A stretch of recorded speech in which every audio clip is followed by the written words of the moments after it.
This is a Reddit story from a user. I found a hidden room in my apartment. It wasn't empty. So a little background first. I am a 26-year-old woman living in a major city. I moved into my one-bedroom apartment about 2 years ago. The building was built in the early 1900s.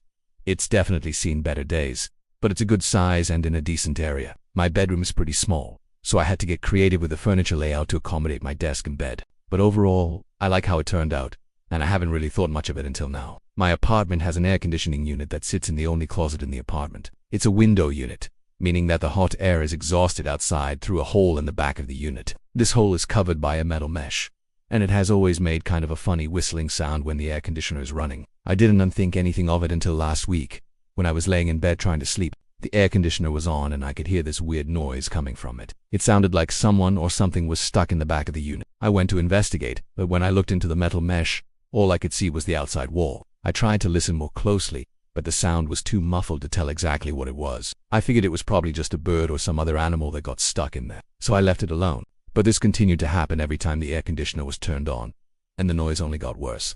Now, the hole in the back of the AC unit is directly behind the bed, and if you were standing directly underneath it, you couldn't see it, unless you were laying down on the floor and looking up. It was covered by my bed skirt. This is a long piece of fabric that hangs down from the bottom of the bed frame to the floor to hide the gap between the bed and the baseboard. I don't know why people still use these things, but my grandmother insisted on putting one on my bed when she helped me move in. One night around 3 a.m. I was awoken from a dead sleep by the sound of scratching. It was coming from right under my bed. I immediately jumped out of bed and turned on all the lights in the room. Of course, there was nothing there.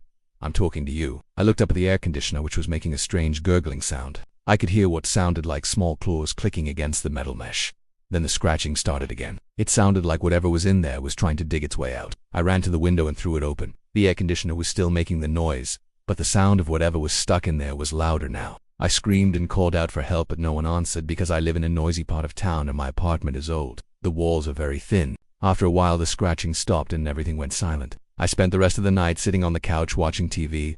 I didn't want to go back in bed in case whatever it was in the air conditioner decided to come out and attack me while I was sleeping. In the morning after, of course, not sleeping at all, I called my landlord to complain about the noise. He came over, looked at the air conditioner, and told me that he had maintenance take a look at it later in the week. To say I was skeptical would be an understatement. This exact thing happened to me last year, and my landlord took forever to address it. Basically, he gave me the runaround and eventually just stopped answering my phone calls. I should mention that this guy is a huge creep. Even though I've been nothing but polite to him, he always makes me uncomfortable with his choice of words. Like when I first moved in, he asked me if I was single and available and then commented on how sexy it was that I lived alone. Needless to say, I was kind of scared of what he might try to do when he came over to fix the air conditioner. That night, I locked all the doors and windows and waited for my mom to come over. She's always happy to help me with these kinds of things because my landlord is a creep. Later that evening, the sound started again. My mom and I were sitting on the couch watching TV when we heard what sounded like a blood-curdling scream followed by heavy footsteps. We both froze and listened intently. Then we heard the dragging sound again. It was followed by what sounded like a wet, sloppy kiss,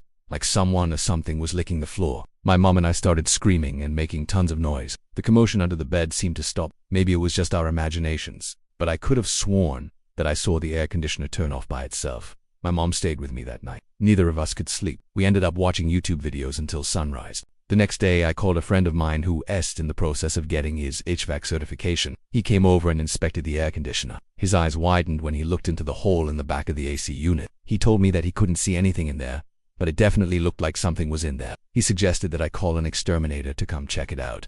The exterminator was awesome. He was friendly and professional and actually listened to me when I explained what was going on. After looking in the hole in the air conditioner, he told me that he needed to dismantle the unit to get a better look. I agreed and he got to work. While he was doing this, he kept commenting about how big and hairy the space was back there, which made me very uncomfortable. He finally got back to me and said that he couldn't find anything. But since my AC wasn't cooling properly anyway, he offered to install a one-way screen over the hole in the back of the unit so that animals couldn't get in, but air could still be exhausted through it. I agreed, and he installed the screen. He also gave me a few suggestions about how to make my apartment less hospitable to bugs and rodents in general. Later that week, my landlord came over to check on the progress. I lied and told him that the exterminator said that there was a raccoon living in the air conditioner. Apparently, my landlord doesn't deal with raccoons, because when he heard this, he literally laughed in my face and told me that raccoons aren't known for being deadly. I told him that I didn't think it was a raccoon anymore either. I think it was something bigger. He told me that I was crazy and left. The next time that I turned on the air conditioner, I heard the gurgling sound again. It didn't sound desperate like it did before, but it was definitely still there. One day I got fed up and bought a reciprocating saw to cut a hole in the back of the air conditioner myself. I put on a glove, grabbed the saw, and cut away. As soon as I cut through the metal, I heard a thud and the sound of claws on metal. The glove that I was wearing has holes in it now, and I have scars on both of my hands where the metal tore into me. I didn't see anything in there, but I could feel something breathing on my neck as I cut the air conditioner open. I'll never forget the feeling of that disgusting, fetid breath on my skin. I ripped the air conditioner off the wall and threw it out the window. It landed on the fire escape below, but it didn't make a sound. I swear that thing was possessed. I got a new AC unit and I sealed the hole in the wall with metal sheeting and caulk. Now the room is finally quiet, but sometimes when I lay in bed, I can still feel that fetid breath on my neck, and occasionally I see shadows darting in the corner of my eye. Thanks for watching this terrifying, scary story. Hope you liked it. If you watched till the end, please comment "end" so that we could understand you were with us till the end. If you've ever had a creepy experience, let us know in the comments below. We'd love to hear your stories, as well as, please let us know, where are you watching from? Don't forget to like, share, and subscribe for more spine-chilling tales. Last but not the least, before leaving, please check out the horror story ebook. Link in the description. See you in the next one. Until next time, stay safe and stay out of the shadows.